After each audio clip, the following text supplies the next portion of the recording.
I died and saw hell. No, you don't understand. It's not a figure of speech. It's not a metaphor for a difficult time I went through. I felt the last breath leave my body. I felt the cold take over my skin, and in the blink of an eye, darkness swallowed me. But it wasn't the darkness of nothingness, of emptiness. It was a living darkness, a darkness that weighed, that suffocated.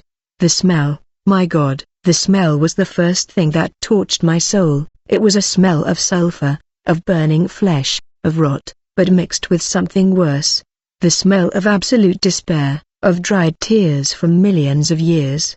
The sound came next, a leather of screams that never ended. They weren't screams of physical pain, like someone breaking a bone. They were screams of the soul, an eternal lament of someone who lost everything, absolutely everything forever. They were voices that once laughed, loved, dreamed, and now only knew how to moan in a tone of endless agony. I was falling, or perhaps being dragged by a force I couldn't see, but felt. Every part of me screamed in panic, where am I? What is this place? I tried to cry out to God, but my lip wouldn't move. The name of Jesus, which I had so often used in vain in my life, was now stuck in my throat, impossible to pronounce. The heat was unbearable. It wasn't like the heat of the sun or the fire we know. It was a heat that didn't burn the skin, but cooked the soul by a fire that didn't consume, only tortured. I felt as if every cell in my body was being crushed by an invisible pressure. It was the weight of God's absence. On earth, even the worst sinner still lives under God's common grace.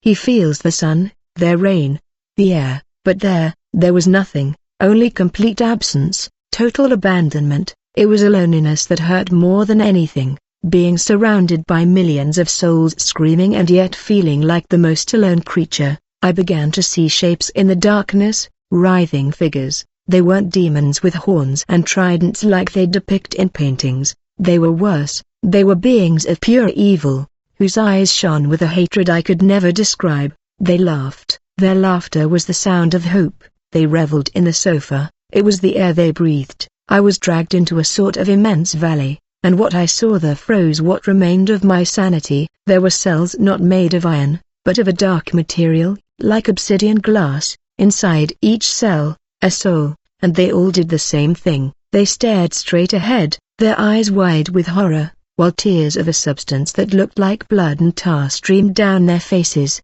They didn't blink, just stared and screamed. Their bodies were naked, filthy, covered in wounds that never healed. What were they seeing?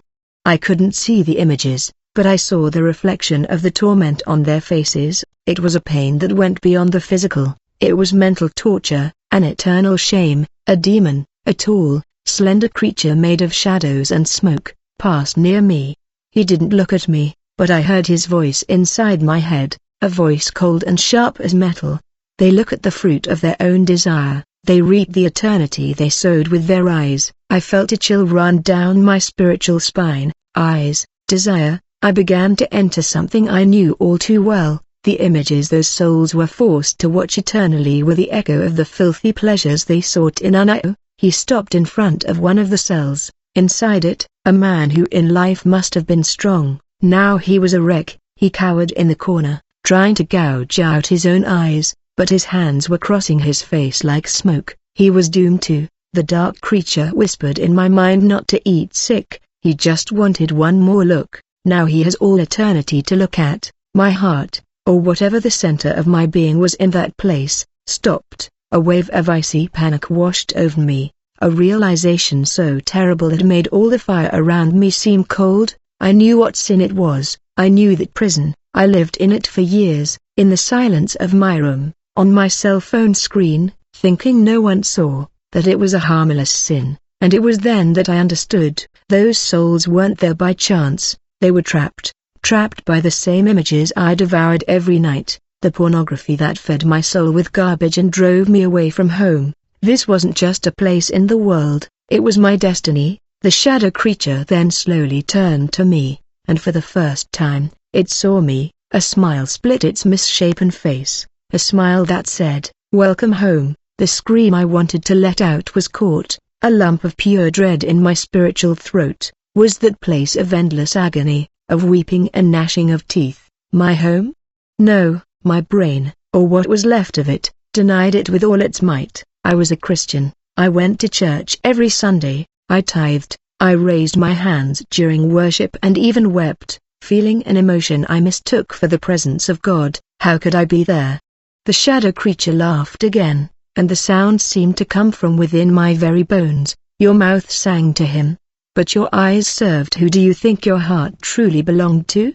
The truth of those words hit me like a hammer. In that instant, my life flashed before me, not like a quick movie, but like proof, a testimony against myself. I saw myself years younger, a curious teenager. It started with a single click, just one, on a boring night, alone in my room. Curiosity became a habit, the habit became an addiction, and the addiction became my master. I remember closing the bedroom door, locking it, and immersing myself in that world of filth, feeling a mixture of pleasure and guilt that ate away at me. I spent hours, entire nights surfing websites that promised satisfaction, but only left me emptier, dirtier, and the next day, I wore my own mask, the good son, the kind friend, the faithful believer. I hugged my mother, talked to my father, went to church, and listened to sermons on holiness, while images from the night before still danced in my mind. No one is watching, I told myself. It's my secret. It doesn't hurt anyone. What a blatant lie. It hurt me first. It slowly killed my soul. Each image I saw was like a brick I myself placed in the wall that separated me from God. My relationship with Him became a sham. My prayers were empty, mechanical. How could I speak to a holy God with such a polluted mind? I asked for forgiveness. Yes, every time, after sinning, that weight, that sadness came. Lord, forgive me. I will never do that again, I promised with tears, and for one day, perhaps, I succeeded, but the thirst, the craving, returned stronger, and I gave in, and again, the cycle repeated, and with each turn, my faith grew weaker and my shame greater. I began to see people differently. The women on the street, in church, at work, they were no longer daughters of God to me, they were objects. I undressed them with my eyes. My sick mind compared them to the women I saw on screen. Purity was gone, respect was gone, everything was consumed by an insatiable lust that lived in my eyes and ruled my heart. And here, in this horrible place, I understood the terrible justice of having chosen to live in the darkness of my room, and now darkness was my eternal dwelling. I had chosen the solitude of secret sin, and now loneliness was my eternal torment. Even surrounded by millions, I had used my eyes to consume garbage, and now my eyes were condemned to watch the horror without blinking. The harvest was terrifyingly faithful to the seed. The demon began to drag me away. His hand of cold smoke gripped my spiritual arm. He pulled me toward one of the empty cells. The panic returned with a vengeance. No, please, no. I tried to scream, but no sound came out. I would be one of them. I would spend eternity watching, to the screen of my own sin, feeling the shame, pain, and useless regret, endless. I struggled, but it was like fighting the ocean itself. His strength was the strength of my own condemnation. As he dragged me, I passed other cells. I saw the faces of men who looked like pastors, worship leaders, family men respected in their communities, and they were all trapped there in the same torment. The secret sin, the double life, had led us all to the same fate. Hell is full of people who attended church but never abandoned their pet sin, and as I was pulled toward my fate, a thought echoed within me. A clarity that only comes at the edge of the abyss. I know that perhaps you, who are listening to me now, are experiencing the same thing hidden in the deep of the night. You think no one knows, that it's just a weakness you control, but he knows, and the enemy of your soul who offers you this fleeting pleasure knows too, and he's already prepared your cell. If this story speaks to you, if something inside your heart has moved, don't abandon me here in this horror. Stay with me and subscribe to the channel so you don't miss the rest of my warning. This isn't just a video, it's an encounter with the truth that can free you from the same trap. My cell was imprisoned just a few meters away. The smell of sulfur and despair intensified, and then the demon stopped and pointed to the floor of the dark cell. The last one here left something for you." I looked down, and embedded in the black rock floor was a cell phone. The screen was cracked, but suddenly it lit up, and what appeared on it made my entire being disintegrate. On the screen of that cracked cell phone, no filthy image appeared. It wasn't anything like what I was used to seeing. It was something infinitely worse. It was the face of my mother. She was sitting on the edge of my bed in my old room. She didn't know I was there in spirit, watching her from the gates of hell. She held a picture of me as a child, smiling, with my hair all messed up, and she cried. It wasn't a loud cry. It was a silent, painful cry, of a mother who feels she's losing her child to something she can't see. Her tears flowed slowly, wetting her face, and I heard her prayer, a whisper that crossed eternity and found me in the midst of that torment. It said, "Save mine. I don't know what's wrong, but he's so distant, so cold." The sparkle in his eyes was gone. "Bring my son back to you, Lord, bring him back to me." That whisper was more painful than all the fires of hell. That cry tore at me more than any demon's claws, because there, on that screen, I saw the first real victim of my secret sin. I, in my arrogance, thought I wasn't harming anyone, but I was slowly killing my mother. With every click, with every hour I spent immersed in the mud, she felt it. Her spirit sensed my spiritual distance. The coldness that sin generates had frozen my relationship with her, with my father, with everyone who truly loved me. The demon beside me let out a low, dry laugh. "Every mother knows." He wormed his way into my mind. "She couldn't see what you were doing, but she smelled the spiritual death on you. It stank of hell long before I got here." He shoved me hard into the cell. I fell to my knees on the cold floor, and the entrance closed behind me, not with a door, but with a wall of darkness that became solid. I was trapped. The cell phone on the floor went out, and for a second there was silence. But then the wall in front of me began to glow. It transformed into a gigantic screen, bigger than a movie theater. The real torture began. The first image that appeared was the same, my mother crying in my room. The sound of her prayer filled the cell, amplified 1,000 times. I covered my ears, but the sound came from inside me. I closed my eyes tightly, but the image was etched in the memory of the futile escape. Then the image changed. Suddenly, I was watching a dirty scene, one of those I'd longed for, but now there was no pleasure. There was disgust. I saw the degradation, the humiliation, the sadness in the eyes of those people who were used as mere pieces of meat, and most terrifyingly, over that scene, I saw the face of Jesus. His eyes weren't filled with anger or condemnation. They were filled with a sadness so deep, so infinite, that it shattered what was left of my soul. Every groan of impure pleasure on the screen was accompanied by a tear that ran down the Savior's face. I was making Jesus cry. I, who claimed to love him, I, who sang in his name, I was spitting in his face with every click. The screen changed again. Now it showed my father. He was in the living room alone, staring at her. His expression was one of worry, of helplessness. He knew something was wrong with me, but like a man who couldn't express his feelings, he suffered in silence. He was growing old, and his son, his hope, was being lost in a world he didn't understand. The demon outside the cell spoke again, its voice echoing throughout the valley. "You thought your sin was hidden, fool, but it screamed in every silence in your home, poisoned every family meal, stole your parents' peace while they slept." The scenes alternately flashed by, one image followed by the disappointed face of a scene of perversion followed by the confused look of that young woman from church I once considered asking out, but felt too dirty to approach. My sin wasn't an isolated act, it was a wave of darkness that touched and stained everything around me. It was a betrayal against all who trusted me, and the worst betrayal of all against the God who gave me life. I screamed. This time the sound came out, a scream of a wounded animal,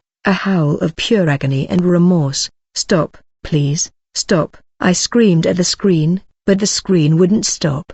It was fueled by my memory, by my guilt. It was my own conscience becoming my eternal executioner, and I realized the diabolical genius of it. Hell wasn't just fire, it was the total exposure of the truth. It was being forced to face it without excuse. without masks. The evil you did, the good you left behind, the love you scorned, was eternal shame. I curled to the ground, trembling, sobbing. I just wanted to disappear, to cease existing, but in hell there is no such mercy, there is no end. The screen stopped flickering, it went black for a moment. I breathed, thinking I would have a second of peace, but what came next was even crueler. A new image slowly formed. It wasn't of mine, it was of my future, the future I would have had if I hadn't lost myself. The screen showed a woman, a face I'd never seen, but one my soul recognized instantly. She smiled at me with pure love, a love I'd always dreamed of. She was the wife God had prepared for me. Her name was Anna. I don't know how I knew, I just knew. Even she showed our first meeting. It would have been at a church youth retreat. Our eyes would have met during a worship service, and a shy, pure smile would have been the beginning of everything. I saw the scene unfold, the conversations without guile, the mutual admiration, the respect. I saw the man I should have been, a man with a clear mind, with a heart incapable of looking at a woman and seeing a treasure from God, not an object to satisfy my dirty desires. The scene jumped in time.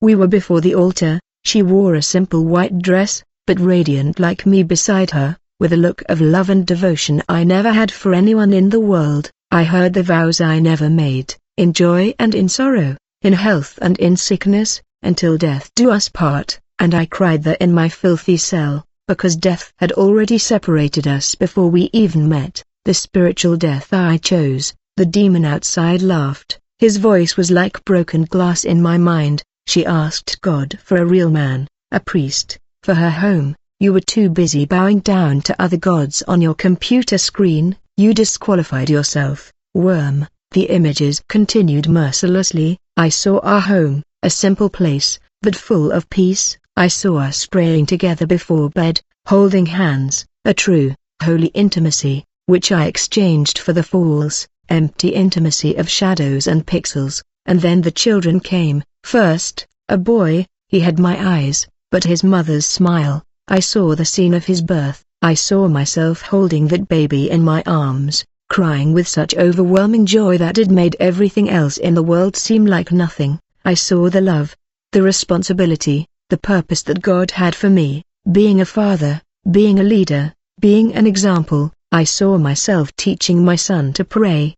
His little hands clasped together, imitating mine. The irony was so cruel it tore me apart. I, who could barely pray a sincere sentence, would have the honor of teaching a pure soul to speak to the Creator. Then came a girl, a carbon copy of the sweet, full of. I saw myself playing with them on the living room floor, being their hero, their safe haven. I saw the family dinners, the laughter, the silly fights, the goodnight hugs, a life, a whole life of blessings, of love, of meaning. I traded my children's laughter for the fake moan of. I traded my wife's embrace for the cold solitude of my dark room. I traded the presence of God in my home for the presence of demons in my mind.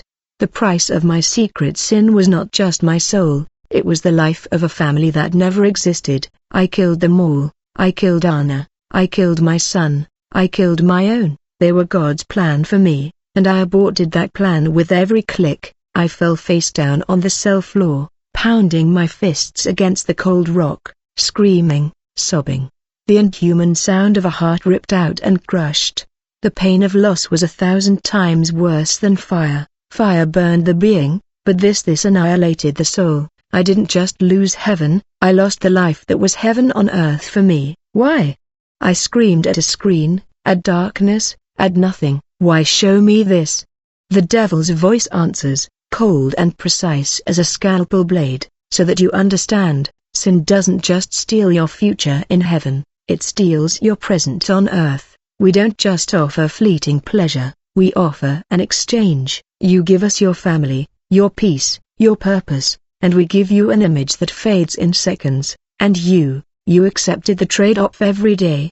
The screen with the image of my happy family began to flicker like a bad TV signal. The sound of my children's laughter was distorted, turning into static and then into crying, but it wasn't my crying, nor my mother's, it was a woman's crying, a cry of real pain and humiliation. The image of my family disappeared completely, giving way to a dirty, dimly lit room. There was a camera on a tripod, and in front of it, a young woman. She couldn't have been more than 19. Her face was covered in heavy makeup, but it couldn't hide the emptiness, fear, and sadness in her eyes. She was crying silently while someone outside the camera shouted orders at her. And my blood ran cold because I recognized it as one of the videos I had watched just a few weeks before I died. I knew that face as well as I knew my own, but I had never seen her eyes. In the videos, her eyes were always empty or forced into a false, mechanical pleasure, but here in my cell in hell, her eyes were filled with pure misery. The man off camera shouted again, his voice harsh and cruel, "Stop crying. No one pays to see your tears." She smiled, and I saw her. I saw the effort she made to swallow her cry, to force the corners of her mouth to curl upward, forming a smile that was the saddest image I had ever seen in my entire existence. That smile broke me. The voice of the devil, my eternal companion in torment, sounded beside me, full of sadistic pleasure. "Beautiful, isn't she? Her name is Sophia. She was 17 when this video was recorded. She ran away from home thinking she was going to be a model. She fell into the right hands, or rather, the hands you helped pay for." I felt a punch in the gut. Pay? I never paid for anything. I always ignored the free sites. It was one of my stupid rules to feel less guilty. "You're more foolish than I thought," the devil scoffed. "Do you think free exists?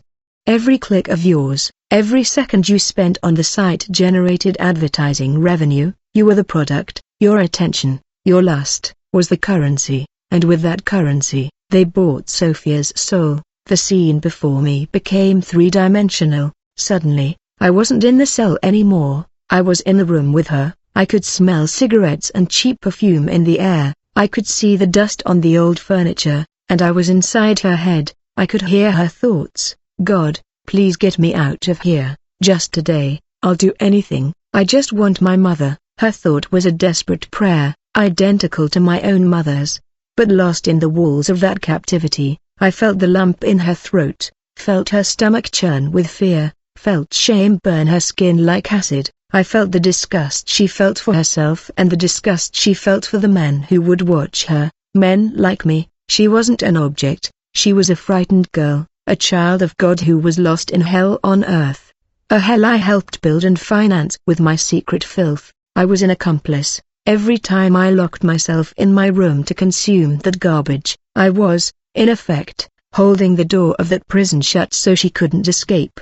The screen changed, showing quick flashes of other girls, different faces, different ages, different ethnicities, but with the same dead look, and the devil's voice narrated each one's story. This one came from Eastern Europe, trafficked with the promise of a job as a waitress. That other one was a drug addict and she did it to sustain the addiction we ourselves encouraged her to have. That one, her own father sold her, and the voice concluded with a final, terrible tone. All of them slaves to an industry that only exists because there's a demand, and the demand was you. I fell to my knees. I wasn't just a lone sinner destroying myself, I was the end consumer of a long, bloody chain of pain, abuse, and soul-crushing destruction. My harmless weakness was the engine that kept the gears of someone else's hell turning. I didn't just lose my heavenly family. I destroyed earthly families. I was the reason Sophia's father never saw his daughter again. I was the reason that other girl's mother cried every night. The weight of that truth was heavier than the weight of a mountain. It was the weight of the blood of innocents on my hands. "Lord, have mercy." I managed to whisper, a word that held no power in that place, but it was the only one left. The screen returned to Sophia's room. The recording had ended. The rough man entered the scene, threw some crumpled banknotes on the bed, and left. She was left alone, and as soon as the door closed, the fake smile collapsed. She curled up in bed, hugging her knees, and the tears she'd been holding back came with the force of a dam breaking. It was the cry of someone who'd lost their soul, and I was forced to watch, to feel every sob, every drop of her pain. I cried, but my tears didn't carry there, they were tears of gasoline on a burning ass. The demon let the silence weigh heavy for a long moment. letting me drown in that sea of then," he said. "And the most delightful thing of all is that she prayed every night. She asked God to touch the hearts of the men who watched her. She asked them to see what they were doing and stop." He paused dramatically. "Her prayer has reached you many times. You know that pang of guilt you felt mid-act? That urge to close the browser window? That was God, answering the prayer of an enslaved girl, giving you a chance to break the chain, and you ignored it every time. The screen changed one last time, it stopped showing the victims. Now it focused on the man behind the camera, the one shouting orders. His face filled the screen. It was an ordinary face. A middle-aged man, with an expression of boredom and greed. I didn't know him, he was just another anonymous monster. But then a demon whispered in my mind with the tone of someone introducing an old friend, "You were the consumer, she was the product, now meet your partner." Partner? The word echoed in my cell like a death sentence. I wasn't just a spectator, a distant consumer, I was that mom's business partner. My secret desire and his explicit greed met somewhere in the spirit world and formed an unholy alliance. He planted the seed of evil, and I, with my clicks, relented. We were farmers on the same devil's farm. "No, I'm not like him," my soul screamed silently. "I would never harm anyone." The devil's cold laughter filled my mind. "You didn't need to. He did the dirty work for you. He built the butcher shop, and you just bought the meat, pretending not to know how the animal died. But before God, the hand that pays is as dirty as the hand that kills. They shared the same spirit, the spirit that transforms a human being made in God's image into a piece of meat for consumption. Your faith is intertwined." The image of the face of that man, whose name I now knew was Maslow, remained on the screen. The scene changed. I saw his life on Earth. I saw his luxury apartment overlooking the city. I saw his expensive cars, his designer clothes. I saw the contempt with which he treated people, especially the women who worked for him. He didn't see them as people, they were cattle, merchandise, and the money poured in, money stained with tears, with trauma, with broken souls, money that came from my cliques and from millions of others like me. We paid for that luxury, we financed that cruelty. Then I saw his death. It was pathetically ordinary, a massive heart attack. He was alone in his gigantic apartment, counting his money. He fell to the ground, his face contorted in pain, trying to reach for his cell phone to call for help, but his hands wouldn't obey. His last seconds of life were filled with absolute panic and loneliness. None of the women he'd used were there, none of his anonymous associates, like me, were there. He died as he'd lived, completely alone in his selfishness. The scene changed again, and the setting was familiar. Maslow was now in the same dark, locked valley of cells. He seemed confused, looking at his hands, trying to understand what had happened, but the demon that greeted him wasn't subtle. It was a creature of pure brutality that grabbed him by the neck and dragged him to a cell, hissing in his ear all the names of the women he'd destroyed. I saw him thrown into the cell, but his torment was different. No screen came on. Instead, his own body became the screen. He began to writhe on the ground, as if receiving electric shocks. His eyes rolled back in his head and he began to scream, but not in his own voice. A woman's shrill scream escaped his mouth. A scream of fear. "No, please, don't hurt me," he screamed in the voice of a terrified young woman. Then his body shrank and he began to cry, a cry of profound humiliation in the voice of another woman. He clawed, tried to hide, but there was nowhere to run. His body was his prison, the demon explained with the tone of a museum guide showcasing his masterpiece, poetic justice. "Don't you think? He sold their bodies, now he has to live in them. He is feeling in his own spiritual flesh every second of fear, every tear of shame, every moment of disgust of every woman he has ever exploited, all at once, and when the cycle ends, it begins again forever." I watched, horrified and fascinated by the terrible, perfect justice of that place. Maslow screamed Sophie's name. He screamed the names of dozens of people. He felt the cold of the room, the flash of the camera, the roughness of the hands that touched her, the bitterness in her mouth. He felt her desperate prayer to God for deliverance, and then the devil turned to his share of the profits, waiting. What profits?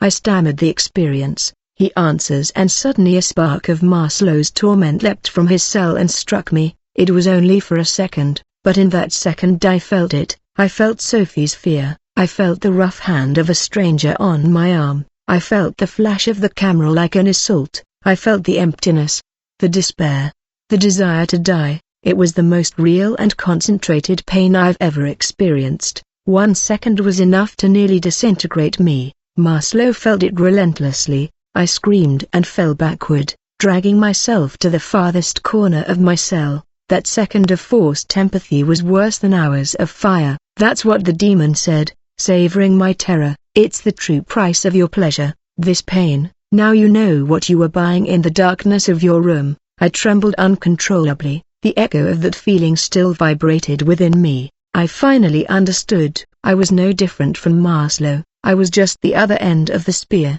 He pushed it, and I pulled it out. The victim was in the middle. We were both murderers of souls. My guilt was no less. It was just more cowardly. Maslow continued to writhe in his endless agony, a grotesque theater of shared pain. I couldn't look away. That was my partner. That was my mirror. The demon approached the dark bars of my cell, his smoky face inches from mine. His eyes were 2 holes to emptiness. He paid them with dirty money, he whispered. The sound scratched at my soul. They paid with purity and peace. Now it's your turn to pay your share of the debt you owe him. What debt? My mind stuttered in panic. I never knew him. I hate him. He's a monster. The demon let out a sound that could have been laughter, a sound like a stone breaking at the bottom of a well. Exactly. You hate him now that you see what he is. But when he was just an anonymous shadow on the other side of your screen, you loved him. You needed him. He was your priest, your provider. He fed you the filthy bread your starving soul craved. He worked for you, and now it's time to return the favor. My legs weakened. What did he mean? The dark wall of my cell dissolved, becoming smoke. The demon reached out, not to touch me, but as a macabre invitation. On earth, the economy of sin was simple, he explained, his voice becoming professional, which made it even more frightening. He, the producer, offered evil. You, the consumer, offered demand. Your lust was the capital that financed his operation. Without your hunger, his business would die. Therefore, you were the boss, the customer who was always right. He was essentially an employee, your slave. The logic was so perverse, so irrefutable, that I had no way to argue. I was the boss. I was the one who ordered this crime here. The demon continued. We like balance. All bills must be paid. Maslow's debt was to his victims, and he is paying with his own soul, feeling their pain. Your debt is to him, your provider, your employee, and a good boss always pays his employee's salary, doesn't he? He pulled me out of the cell. The valley air seemed heavier, more charged with agony. He dragged me toward Maslow's cell, whose screams with women's voices echoed incessantly. But what do I have to do?